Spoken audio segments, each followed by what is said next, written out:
मेरा नाम नमिता है। मेरी जिंदगी बड़ी ही मुश्किल थी। काश मेरे जैसी जिंदगी किसी की ना हो। मैं हर लड़की के लिए ऐसी प्रार्थना करती हूँ। मैं खुद को शीशे में देख रही थी। मैं काफी खूबसूरत लग रही थी जब अचानक ही मेरे कमरे का दरवाजा खुला और वह इंसान मेरे कमरे में आ गया। उसे देखकर मैं हैरान रह गई थी क्योंकि उसने आते ही अंदर से दरवाजे को लॉक कर दिया था। मैंने उससे कहा कि यह क्या हरकत है तुम्हारी? तुम होश में तो हो और तुम मेरे कमरे में इस तरह क्यों घुससे आ रहे हो? जल्दी से दरवाजा खोलो। वह कहने लगा कि नहीं, प्लीज मेरी बात सुन लो। इसके बाद जो तुम्हारी मर्जी करे तुम वह करना। वह धीरे धीरे मेरे करीब आने लगा था। अचानक ही उसने मेरा हाथ पकड़ लिया और कहने लगा कि देखो, मेरी बात सुनो। मैं तुमसे बहुत प्यार करता हूँ। तुम्हें सारी जिंदगी बहुत खुश रखूंगा। तुम्हें किसी चीज की कमी नहीं होने दूंगा। प्लीज मान जाओ और मुझसे शादी करने के लिए तैयार हो जाओ। मैं उसकी बात सुनकर हैरान रह गई थी। मैं उसे कोई जवाब नहीं दे पा रही थी क्योंकि मुझे खुद भी समझ में नहीं आ रहा था कि वह मेरे साथ यह सब कुछ क्यों कर रहा है। मैं बाहर निकलने लगी तो उसने मुझे हाथ से पकड़कर फिर से पीछे की तरफ धकेल दिया था। मैं उससे कहने लगी कि देखो, घर में सारे मेहमान आए हुए हैं। प्लीज किसी तरह का कोई हंगामा मत करो। ये मौका नहीं है ये बात करने का, और इस बारे में हम बाद में बात करेंगे। ये कहते ही मैं दोबारा दरवाजे की तरफ भागने लगी जब उसने फिर से मुझे खींचकर पीछे कर दिया। मेरे तो होश ही उड़ गए थे क्योंकि मैं जानती थी कि अगर इस टाइम कोई आ गया तो जरूर वह हम दोनों को इस कमरे में होने पर गलत मतलब ही निकालेगा। और वही हुआ था जिसका मुझे डर था। तभी अचानक दरवाज़ा बजने लगा था। मैंने कहा कि भाभी, मैं अभी दरवाज़ा खोलती हूँ, 2 मिनट लगेंगे, मैं कपड़े चेंज कर रही हूँ। फिर अचानक ही मेरे बाद वह भी कहने लगा कि भाभी नहीं, मैं इसके साथ कमरे में हूँ और ये कपड़े चेंज नहीं कर रही। हम दोनों आपस में कुछ पर्सनल बात कर रहे हैं। ये सुनकर तो मेरे होश उड़ गए थे। अचानक ही भाभी ने शोर मचाना शुरू कर दिया था। मैंने जल्दी से घबराकर दरवाज़ा खोल दिया था। मैंने जैसे ही सामने देखा तो सारे मेहमान दरवाजे पर मौजूद थे। मेरे भाई और भाभी भी तो मुझे ऐसे देख रहे थे जैसे मैंने कोई बहुत बड़ी गलती कर दी हो। अब भाभी ने तो सारे घर में हंगामा मचा दिया था। मैंने सोच लिया था कि अब मेरी खैर नहीं है। अब मुझ पर तरह तरह के इल्ज़ाम लगाए जाएंगे और मेरी बात का, मेरी सच्चाई का कोई भी यकीन नहीं करेगा। मुझे अपनी जिंदगी पर गुस्सा आ रहा था कि मेरी जिंदगी ऐसी क्यों थी कि कोई मुझे समझने वाला नहीं था। क्या कोई मेरी तरफ से बोलने वाला भी नहीं था? दरअसल मुझे रिश्ते वाले देखने के लिए आ रहे थे। मैं बहुत ही खुश थी क्योंकि मेरा रिश्ता बहुत ही अच्छे परिवार में तय हो रहा था। मेरे भैया ने ही मेरे लिए रिश्ता तलाश किया था। मैं भी खुश थी कि मेरी शादी एक अच्छे और पढ़े लिखे लड़के के साथ हो रही थी। लड़के की माँ ने मुझे मेरी खूबसूरती देखकर अपने बेटे के लिए फौरन ही पसंद कर लिया था। जब से मेरी भाभी को पता चला था कि मेरा रिश्ता अच्छे परिवार में हो रहा है, तब से उनका मूड बहुत ज्यादा खराब हो गया था। वह नहीं चाहती थी कि मैं किसी अच्छी ससुराल में जाऊं। वह कोई ना कोई बात कह देती थी। उनका बिल्कुल भी मन नहीं था कि मेरा रिश्ता यहाँ पर पक्का हो। इसलिए वो लड़के वालों के बारे में अजीब अजीब बातें करने लग जाती थी और मुझे गुमराह करना चाहती थी। लेकिन मैं जानती थी कि ऊपर वाला मेरे लिए अच्छा ही करेगा और जो होगा वो अच्छा ही होगा।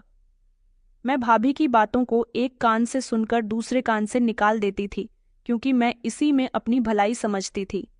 पर भाभी ने आखिरी दम तक अपनी यह हरकतें नहीं छोड़ी थीं। मैं बहुत ही परेशान हो गई थी। मैं भैया को कुछ कहती तो वो भी यही कहते थे कि तुम्हारी भाभी भी अपनी जगह बिल्कुल ठीक है। वो तुम्हारी भलाई के लिए ही तो यह सब कहती है। वो नहीं चाहती है कि तुम ऐसे घर में जाओ जहां जाने के बाद तुम्हारी जिंदगी मुश्किल भरी गुजरे। इसीलिए वह चाहती है कि हम सारी छानबीन करें, उसके बाद ही तुम्हारा रिश्ता पक्का करें। पर मैंने भैया को कहा कि भैया, आपने सारी छानबीन कर तो ली है, फिर भाभी ऐसा क्यों कह रही है?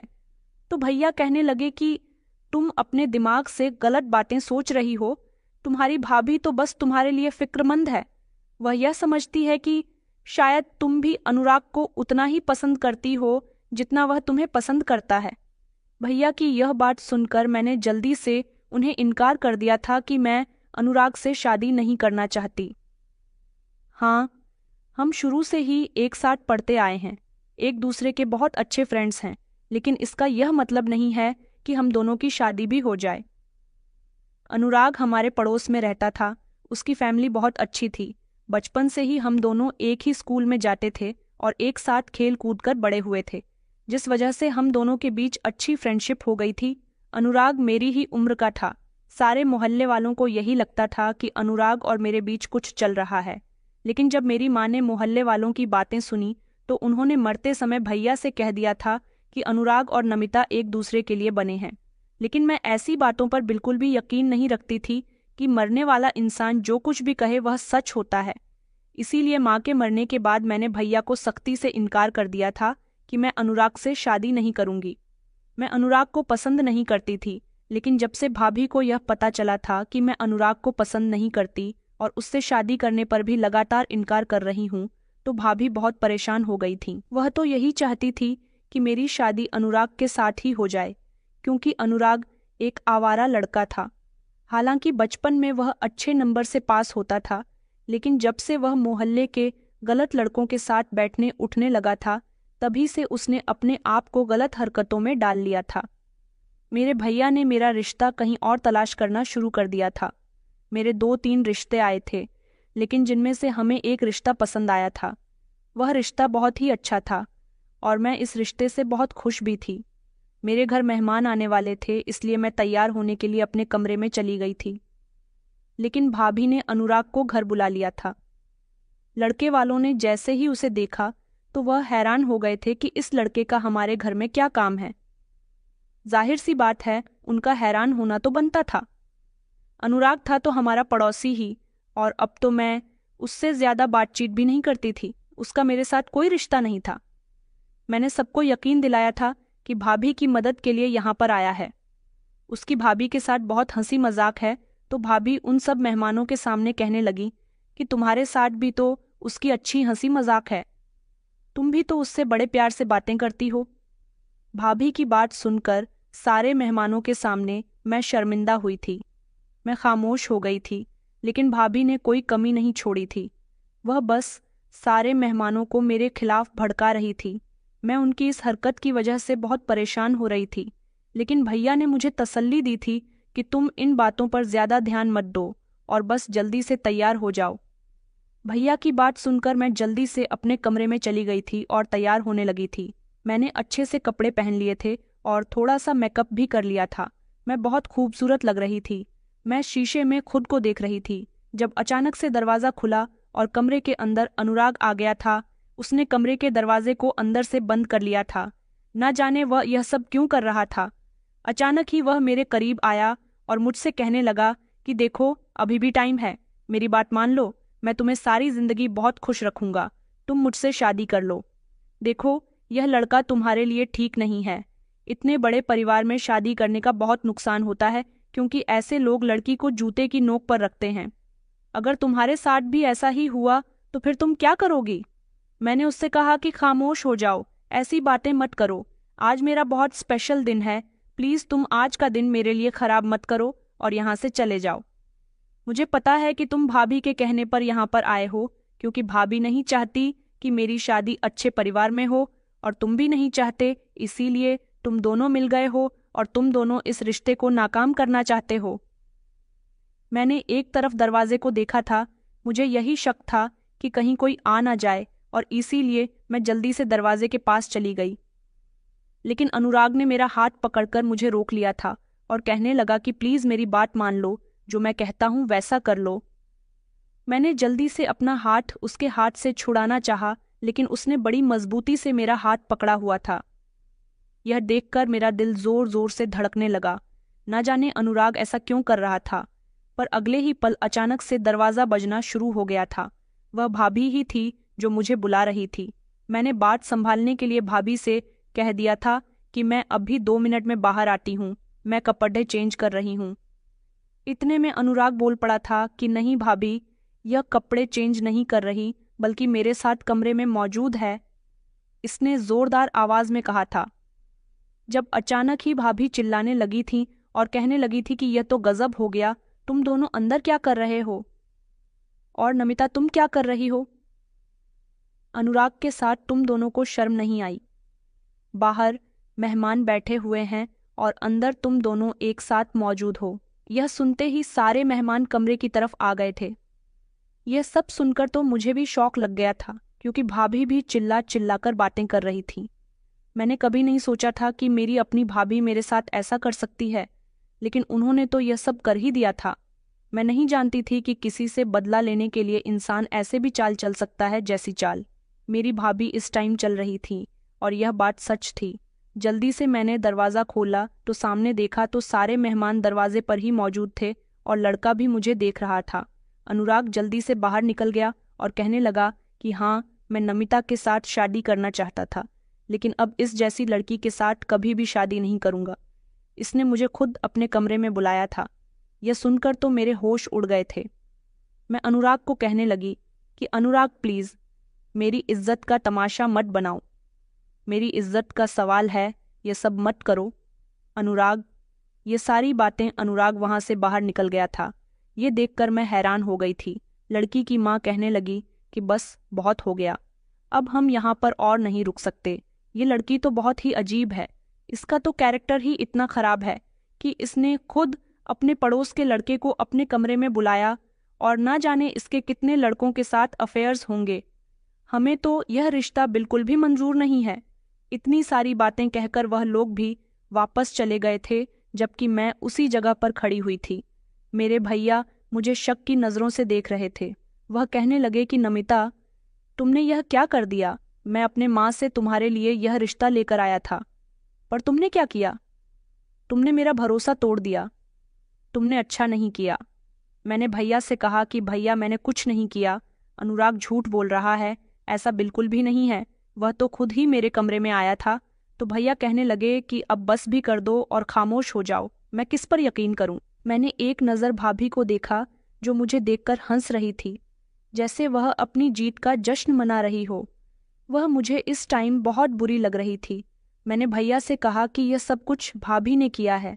वह नहीं चाहती कि मेरी शादी अच्छी जगह पर हो, और वह इसमें कामयाब भी हो गई। भाभी कहने लगी कि तुम यह कैसी बातें कर रही हो? तुम देखना, मैं तुम्हारा रिश्ता खुद तलाश करूंगी। तुम बेफिक्र रहो। ये लड़के वाले बिल्कुल भी ठीक नहीं थे। और अनुराग आखिर झूठ क्यों बोलेगा? वह तो बहुत अच्छा लड़का है और वह तुमसे प्यार भी करता है। फिर वह यह सब क्यों करेगा? भाभी ने तो मुझे सबकी नज़रों में गिरा दिया था। मैं खामोश हो गई थी। भैया भी वहां से चले गए थे। मुझे ऐसा लग रहा था जैसे सब मेरे ही खिलाफ हो गए हों। यह बात हमारे रिश्तेदारों में भी फैल गई थी और इस तरह मेरा पवित्र दामन दागदार हो गया था। मैं जान गई थी कि अब कोई भी मुझसे रिश्ता नहीं करेगा, और इसी तरह हुआ था। पूरा 1 साल हो गया था। जो भी मुझे देखता तो ना जाने कैसे अनुराग सबको वह बात बता देता था।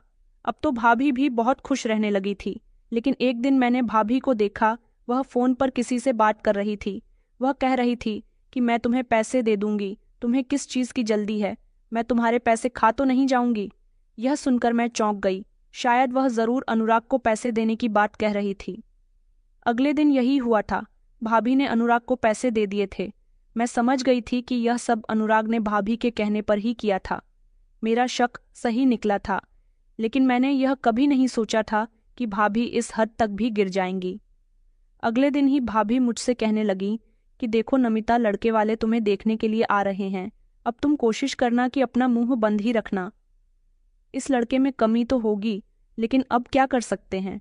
कई साल हो चुके हैं। इस तरह तो तुम बैठे बैठे बूढ़ी हो जाओगी। कुछ कमी तो तुम में भी है। अगर वो तुम्हें पसंद कर लेंगे तो तुम भी लड़की की कमी को जाहिर मत करना। मैं हैरान हो गई थी कि मेरी भाभी कैसी बातें कर रही हैं। अगले दिन लड़के वाले जैसे ही मुझे देखने के लिए आए तो मैं लड़के को ही देख रही थी। वह सामने की तरफ देख रहा था और आराम से बैठा हुआ था। देखने में भी अच्छा भला था। उसको देखकर नहीं लगता था कि उसके अंदर कोई कमी है। इस लड़के के साथ इसकी एक बूढ़ी माँ भी आई थी। लड़का तो मुझे पहली नज़र में ही पसंद आ गया था।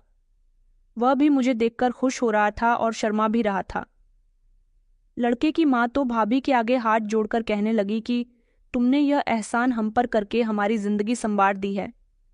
देखना, मेरा बेटा नमिता को सारी जिंदगी खुश रखेगा। भाभी कहने लगी कि नहीं, ऐसी बात नहीं है। आप तो आज से ही हमारी रिश्तेदार बन गई हो। अब यह एहसास वाली बात तो न करें। भाभी इन लोगों से बड़ी मीठी मीठी बातें कर रही थीं। इस तरह से मेरी शादी पराग के साथ तय हो गई, पर वो एक जगह पर लगातार जमकर बैठा हुआ था। मैं हैरान हो गई। कोई भी उसे उठने के लिए नहीं कह रहा था। वह मेरे करीब में न जाने कब से बैठा हुआ था और काफी देर से मुझसे बातें कर रहा था। फिर मुझे मेरे कमरे में ले जाया गया था। मैंने उसे लगातार एक ही जगह पर बैठे हुए देखा था और उससे पहले ही मुझे मेरे कमरे में भेज दिया गया था। मैंने भाभी से कहा भी था कि इस लड़के के अंदर तो कोई कमी ही नहीं है। आप तो कहती थी कि इस पर कमियां हैं जिनको मुझे स्वीकार कर लेना चाहिए। तो भाभी कहने लगी कि देखो, यह तो तुम्हें शादी के बाद ही पता चलेगा। शादी से पहले तो लड़की को कुछ भी पता नहीं होता। मैं भी खामोश थी। इस तरह मैं विदा होकर पराग के घर आ गई थी। शादी वाली रात को जैसे ही मेरे कमरे में आया तो उसके हाथ में बैसाखी थी और वह उसकी मदद से चल रहा था। उसने आते ही अपनी बैसाखी को साइड पर रखा और बेड पर बैठ गया। ये देखकर मैं चौंक गई थी। मैंने गौर से उसके पैरों की तरफ देखा कि जो मैं देख रही हूँ वह सच है या फिर यह मेरी आंखों का धोखा है। मैं जैसे ही बैसाखी को देखने लगी तो मैं दंग रह गई। ये बैसाखी ही थी। ये देखकर मेरा खून खौल उठा था।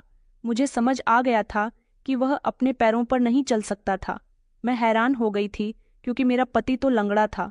मुझे ऐसा लग रहा था जैसे मैं किसी खाई में गिर गई हूँ। मुझे इतना बड़ा शौक लगा था, और वह भी मेरी शादी की पहली रात। मैं इस समय खुद को बहुत लाचार महसूस कर रही थी। मुझे अपने भाग्य पर रोना आ रहा था। मेरा पति मेरे चेहरे को देखकर कहने लगा कि क्या हुआ, तुम रो रही हो, क्योंकि उसने मेरी आंखों में आंसुओं को महसूस कर लिया था। वह देखने भरने में बहुत अच्छा था। बस वह अपने दोनों पैरों से लाचार था और बैसाखी की मदद से ही चल सकता था। मैंने उससे कहा कि हाँ, मैं रो रही हूँ। वह कहने लगा कि तुम्हें क्या इस बारे में पता नहीं था कि मैं लंगड़ा हूँ? मैं उसकी बात सुनकर हैरान हो गई थी और कहने लगी कि नहीं, मुझे कुछ नहीं बताया गया था। मेरा पति कहने लगा कि यह तो तुम्हारे साथ बहुत बुरा हुआ। मुझे लगा था कि तुम्हें मेरी सच्चाई बता दी गई होगी, लेकिन शायद तुम्हारी भाभी ने तुमसे इस बात को छुपाया। मैं अपने पति की बात सुनकर खामोश हो गई थी। इस तरह वह रात भी गुजर गई थी, पर मेरा पति मेरा बहुत ही ख्याल रखता था। उसे सब कुछ पता था। मैं हैरान होती थी कि लंगड़ा होकर भी वह हर तरह से मेहनत करता था। सुबह होते ही वह काम पर चला जाता था और शाम को जब भी घर वापस आता था तो मेरे सामने ढेर सारे पैसे रख दिया करता था।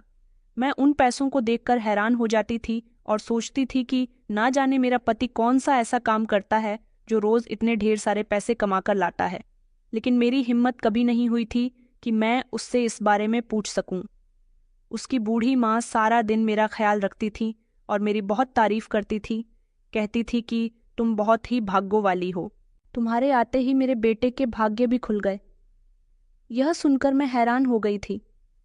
मैंने उनसे पूछा कि आप क्या काम करते हैं, तो वह मेरे सवाल पर खामोश हो गई थी। फिर वह कहने लगी कि तुम्हारी भाभी ने तुम्हें कुछ नहीं बताया। मैंने कहा कि जी, भाभी ने तो मुझे कुछ नहीं बताया, लेकिन उसके बावजूद मेरी सास ने भी मुझे कुछ नहीं बताया था। वह खामोश ही रही थी। दिन ऐसे ही गुजरने लगे थे। मेरे पास बहुत सारे पैसे इकट्ठे हो गए थे। मैं चाहती थी कि मैं थोड़ी सी शॉपिंग भी कर लूं। वैसे तो मुझे शॉपिंग करना बहुत पसंद है। मेरे भैया मुझे मेरी पसंद की हर चीज़ लाकर देते थे। मैंने अपने पति से कहा था कि मुझे शॉपिंग करनी है, मुझे मार्केट जाना है।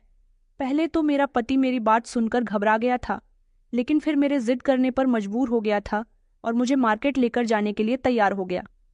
लेकिन जैसे ही हम लोग घर से बाहर निकले तो बाहर के कुछ लोग मेरे पति को बड़े गौर गौर से देख रहे थे। यह देखकर मुझे बड़ी हैरानी हुई थी कि आखिर लोग मेरे पति को इस तरह से क्यों देख रहे हैं। ऐसा लग रहा है जैसे उन लोगों ने कभी पहले किसी लंगड़े इंसान को नहीं देखा। हम जितनी दूर चलते चले जा रहे थे, लोग नज़र उठा उठाकर मेरे पति को देख रहे थे। जब मेरे पति ने यह सब कुछ देखा तो वह मेरी तरफ देखकर कहने लगे कि मैं जानता हूँ कि सब लोग मुझे अजीब सी नज़रों से देख रहे हैं, पर तुम यह बात अपने दिल पर मत लेना, इस बात को इग्नोर कर दो। लोगों का तो काम होता है हर इंसान को नज़र उठा उठा कर देखना। वह इसी तरह से मुझ जैसे लोगों को जज करते हैं। मैं भी अपने पति की बात सुनकर खामोश हो गई थी। फिर जब हम मार्केट में गए तो मार्केट में भी बहुत सारे लोग मेरे पति को इसी तरह से घूर घूर कर देख रहे थे। लेकिन जब मेरे पति ने मुझे समझा दिया था तो मैंने इस बात को इग्नोर करने की कोशिश की थी और हम लोग शॉपिंग करके घर वापस आ गए थे। लेकिन अब हर बार ऐसा ही होने लगा था। मैं जब भी अपने पति के साथ घर से बाहर निकलती तो लोग ऐसे ही मेरे पति को घूर घूर कर देखते थे और फिर देखकर अपनी आंखों को फाड़ लिया करते थे, जैसे उन्होंने कोई अजीब सी चीज देख ली हो, और एक दूसरे से ना जाने क्या क्या बातें करते थे। मुझे लोगों की हरकतें बहुत अजीब लग रही थीं। मुझे पता था कि मेरे पति के अंदर एक कमी यह है कि वह लंगड़ा है, लेकिन ऐसी दुनिया में ना जाने कितने सारे लोग हैं, पर ना जाने क्यों मोहल्ले वाले मेरे पति को देखकर ऐसे रिएक्ट क्यों करते थे। मैं जब इस बारे में अपने पति को बताती तो वह कहते थे कि मैं जानता हूं कि लोग मेरे बारे में ऐसी बातें करते हैं। शायद लोगों ने मुझ जैसे लंगड़े इंसान को पहली बार देखा होगा, इसलिए तो वह ऐसा करते हैं। अपने पति की बात पर मैं हर बार खामोश हो जाया करती थी, पर अब यह हर बार की बात हो गई थी। एक दिन तो मैंने ठान लिया था, मुझसे बर्दाश्त नहीं हो रहा था। शायद यह इस वजह से था क्योंकि मैंने अपने भाग्य को स्वीकार कर लिया था और समझ लिया था कि जो भी है, जैसा भी है, अब यही मेरा पति है। मैं बर्दाश्त नहीं कर सकती थी कि कोई मेरे पति को देखकर मजाक उड़ाए और इस तरह उसे आंखें फाड़ फाड़ कर देखे। इसीलिए मैंने फैसला कर लिया था, अगर किसी ने भी मेरे पति को देखकर ऐसा रिएक्ट किया तो मैं उसे मुंह तोड़ जवाब दूंगी। फिर एक दिन मैं अपने पति के साथ घर से बाहर निकली तो एक औरत ने मेरे पति को गौर से देखा, तो वह मेरे पति को आंखें फाड़कर देख रही थी और फिर वह मुझे देखकर शर्मिंदा होने लगी। मैंने अपने पति को एक जगह पर बैठा दिया और उस औरत का पीछा करने लगी। वह औरत किसी औरत को मेरे पति के बारे में जाकर कुछ बता रही थी। मैंने फौरन ही उस औरत से कहा कि देखो, जो बात करनी है वह मुझसे करो, मेरे पति की बातें किसी और से मत करो। तो वह औरत मुझे देखने लगी और कहने लगी कि देखो बेटा, तुम पर मुझे तरस आ रहा है, तुम बहुत ही भोली भाली हो, तुम्हें कुछ नहीं पता, तुम्हारे साथ बहुत बड़ा धोखा किया गया है। मैं यह सुनकर हैरान हो गई और इस औरत से पूछने लगी कि कैसा धोखा। तो वह कहने लगी कि यह तो तुम अपने पति से ही पूछ लेना कि वह क्या काम करता है। मैं इस औरत की बात सुनकर परेशान हो गई थी कि ना जाने मेरा पति ऐसा भी क्या काम करता है जो यह औरत उसके बारे में ऐसी बात कह रही है। मैं अपने पति के पास आकर उसको घर ले गई और फिर उनसे पूछने लगी कि तुम क्या काम करते हो, आज मुझे अपने काम के बारे में बता ही दो। हमारी शादी को इतना टाइम हो गया, आज मुझे सब सच सच बता दो। पर कहने लगा कि देखो, टाइम आने पर तुम्हें सब कुछ बता दूंगा। मैं जो भी काम करता हूँ तुम्हें इस बात से कोई मतलब नहीं होना चाहिए। मैं तो तुम्हें तुम्हारा पूरा खर्चा देता हूँ, आखिर तुम्हें और क्या चाहिए। मैं उसकी बात सुनकर घबरा गई थी। मुझे तो अब गुस्सा आने लगा था कि मैं उसकी जिंदगी में उसका साथ दे रही हूँ, लेकिन वह है कि वह मुझे यह भी नहीं बता रहा कि वह क्या काम करता है। मैंने फैसला कर लिया था कि अब इस चीज का मैं खुद ही पता लगाऊंगी। इसी तरह एक दिन जैसे ही मेरा पति काम के लिए सुबह घर से निकला तो मैं फौरन ही चुपके से उसका पीछा करने लगी। वह जैसे ही जा रहा था तो मैं वैसे वैसे ही उसका पीछा कर रही थी। वह एक रिक्शा में बैठ गया था। रिक्शा वाले ने उसे एक सिनेमा हॉल के बाहर उतार दिया था। मैं हैरान हो गई थी, पर अगले ही पल मेरे होश उड़ गए थे और मुझे घबराहट होने लगी थी क्योंकि मेरा पति अपनी बैसाखी के सहारे से चलता हुआ सिनेमा हॉल के वॉशरूम में चला गया था। मैं उसके आने का इंतजार करने लगी थी। मैंने जैसे ही अपने पति को देखा तो मैं देखती रह गई थी, क्योंकि वह मेरा पति नहीं बल्कि वह तो कार्टून था जिसने कार्टून वाले कपड़े पहन रखे थे। और फिर वह सिनेमा हॉल के गेट के बाहर आकर बैठ गया था और उसने अपने हाथ में बहुत सारे खिलौने ले लिए थे। वह कार्टून के गेटअप में बच्चों को खिलौने बेच रहा था। उसको देखकर बच्चे उसकी तरफ अट्रैक्ट हो रहे थे और जितने भी लोग सिनेमा हॉल में मूवी देखने के लिए आ रहे थे उनके साथ बच्चे थे। वह अपने बच्चों के लिए खिलौने खरीद रहे थे। शायद मेरा पति इसी सिनेमा हॉल के आगे काफी टाइम से खिलौने बेच रहा है, इसलिए उसके खिलौने यहीं पर रखे हुए थे। मेरा पति भी इन बच्चों से बहुत खुश हो रहा था और इस तरह से मेरे पति के पास काफी सारे पैसे आ गए थे। ये सब देखकर मेरी आंखों से आंसू निकलने लगे थे कि यह सब क्या देख रही हूँ। मैं हैरान हो गई थी कि जो लोग मेरे पति को खिलौने के पैसे देकर जा रहे थे वह सारे पैसे मेरे पति अपने जेब में रख रहे थे। इस तरह शाम तक उनके पास काफी सारे पैसे आ गए थे और बैठे ही बैठे उनके खिलौने भी बिक गए थे। कार्टून को देखकर बच्चे खुश होते थे और उससे खिलौने खरीद लिया करते थे। यह खिलौने खरीदने के लिए मेरे पति के दिमाग में कहाँ से आया था, मैं इस बात पर चौंक रही थी। और कुछ लोग तो मेरे पति के साथ अपने बच्चों के फोटो भी खींच रहे थे। फिर जब शाम का वक्त हुआ तो मेरे पति ने सारे पैसे गिन लिए और खुशी खुशी उनको अपनी जेब में रख लिया। मैं दूर से ही उनको सुबह से शाम तक देखती रही थी। आज मैं जान गई थी कि मेरे पति क्या काम करते हैं, लेकिन मुझे शर्मिंदगी नहीं बल्कि मुझे तो गर्व महसूस हुआ था। मुझे तो यही लगता था कि शायद वह गलत काम करते होंगे, लेकिन यह काम तो बिल्कुल ठीक था। मुझे उस औरत पर बहुत गुस्सा आ रहा था जिसने मुझे फालतू में ही शक में डाल दिया था। मेरा दिल कर रहा था कि अगर वह औरत मुझे फिर से मिलेगी तो मैं उसे ज़रूर मुंहतोड़ जवाब दूंगी।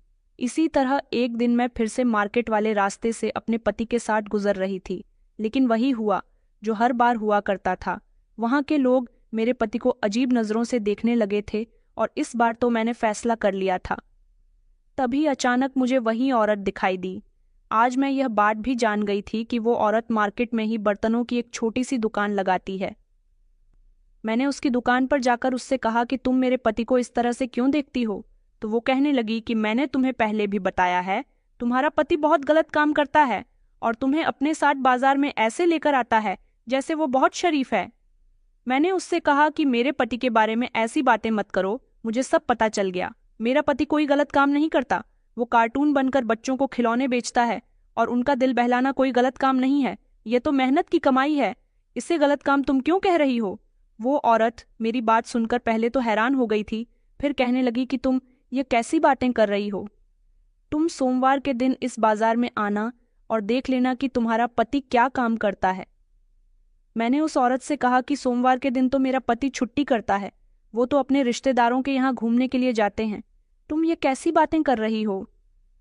तो वो औरत खामोश हो गई थी और कहने लगी कि तुम्हारा पति तुमसे झूठ बोलता है। वो सोमवार के दिन क्या करता है उसने इस बारे में तुम्हें नहीं बताया, लेकिन इस मार्केट के सब लोगों को पता है कि असल में तुम्हारा पति कौन है, मैं।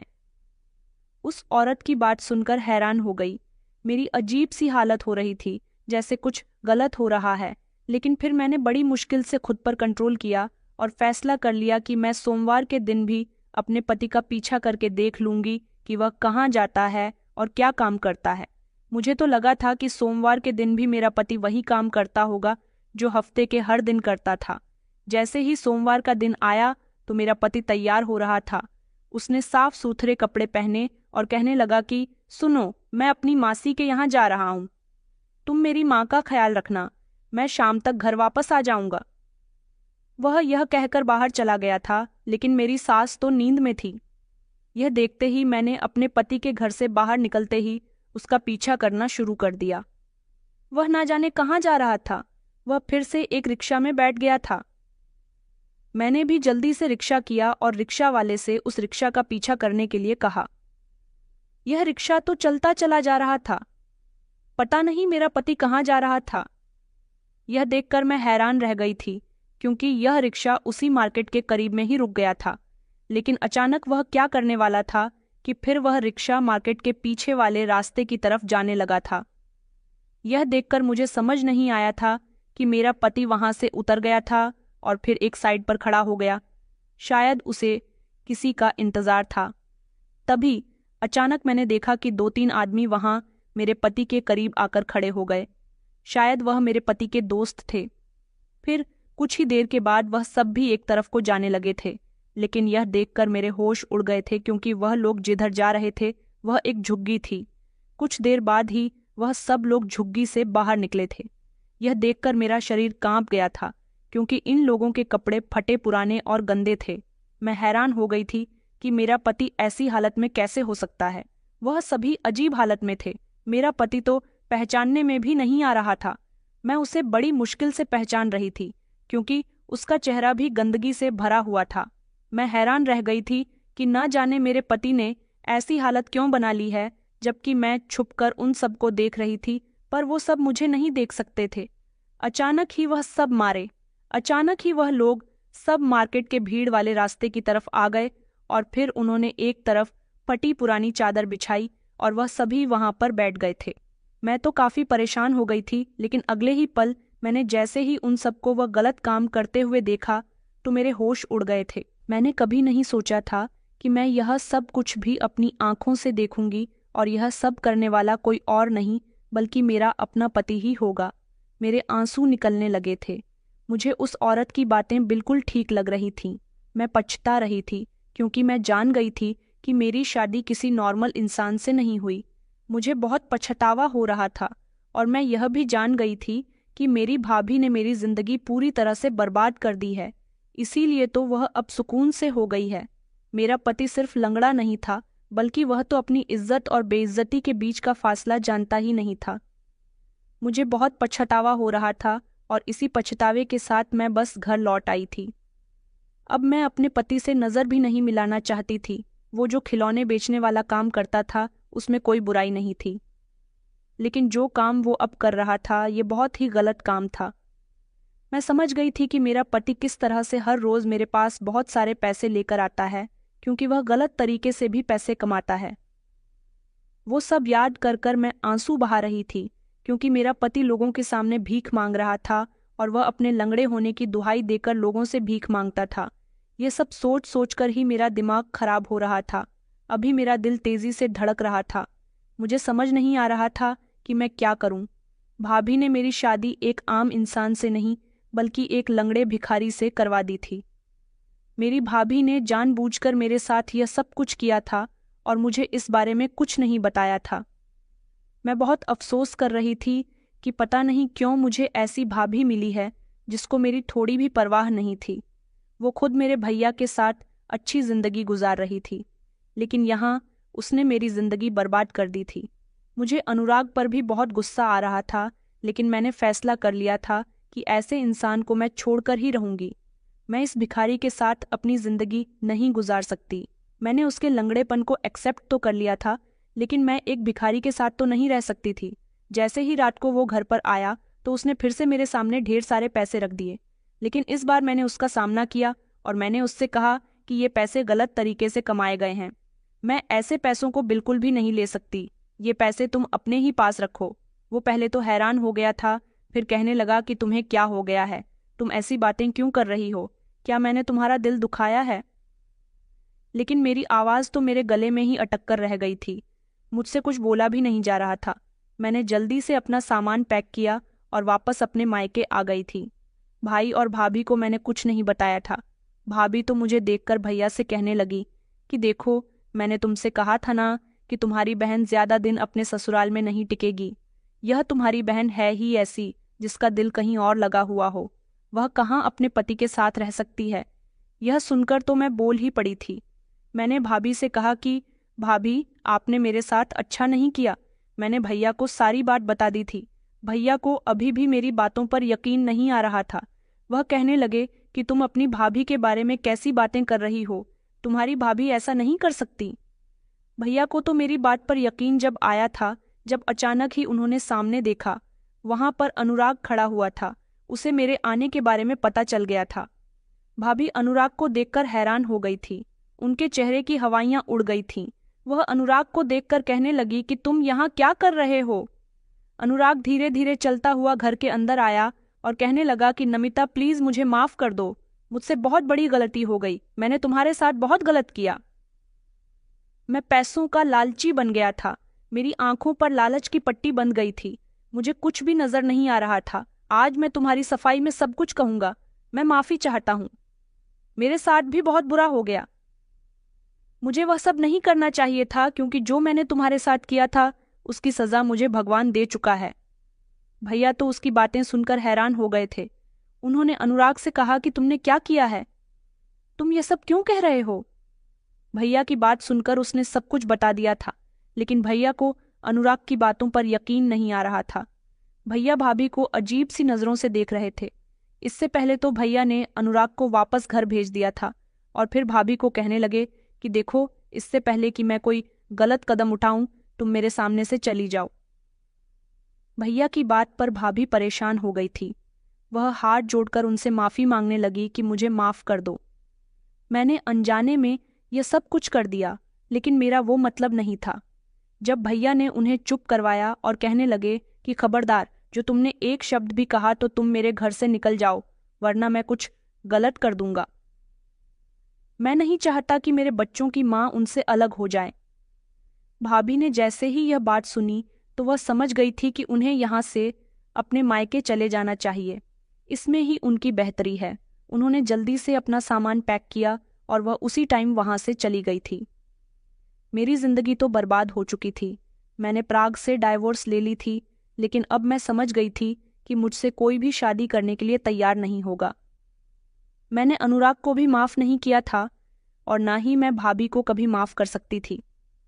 भैया भी मुझसे हाथ जोड़कर माफ़ी मांग रहे थे कि मुझे माफ़ कर दो। मैंने ना जाने ऐसा क्या गलत किया था कि मुझे ऐसी पत्नी मिली। तुम्हारी भाभी अच्छी औरत नहीं है। मैंने तुम पर यकीन नहीं किया और अपनी पत्नी की बातों में आ गया। मुझे माफ़ कर दो, मुझे ऐसा करना नहीं चाहिए था। मैंने जल्दी से अपने भैया के हाथ पकड़कर नीचे कर दिए और उनसे कहने लगी कि नहीं, आपको माफ़ी मांगने की ज़रूरत नहीं है। मेरे लिए इससे बढ़कर खुशी की बात नहीं है कि आप मुझे वापस मिल गए हो। मैंने आपका भरोसा कभी नहीं तोड़ा था और ना ही आइंदा कभी मैं आपका भरोसा तोड़ सकती हूँ। मैं फौरन ही उनके गले लगकर फूट फूट कर रोने लगी थी, लेकिन आज मैं बिल्कुल मजबूत बन गई थी क्योंकि मैं समझ गई थी कि मेरे भैया हमेशा मेरे साथ रहेंगे। इस तरह मेरे भैया ने अब जिंदगी के हर मोड़ पर मेरा साथ देना शुरू कर दिया। मैं काफ़ी आगे बढ़ गई थी। भाभी ने भी मुझसे बहुत माफ़ी मांगी थी। फिर मैंने भैया के खातिर भाभी को माफ़ कर दिया। अभी मेरी शादी नहीं हुई है, लेकिन मुझे भरोसा है कि मेरी जहाँ भी शादी होगी, इस बार मेरे भैया देखभाल कर ही मेरी शादी करेंगे। आप लोग भी मेरे लिए प्रार्थना कीजिए कि मैं अपने ससुराल में खुश रहूं। जहाँ पर भी मेरी शादी हो वहाँ लोग अच्छे हों और मेरा पति भी बहुत अच्छा हो। तो दोस्तों, उम्मीद करती हूँ आपको हमारी कहानी पसंद आई होगी। कहानी पसंद आई है तो वीडियो को लाइक करें, चैनल पर नए हैं तो चैनल को सब्सक्राइब करें और ताकि अगली अपडेट सबसे पहले आपको मिले। धन्यवाद।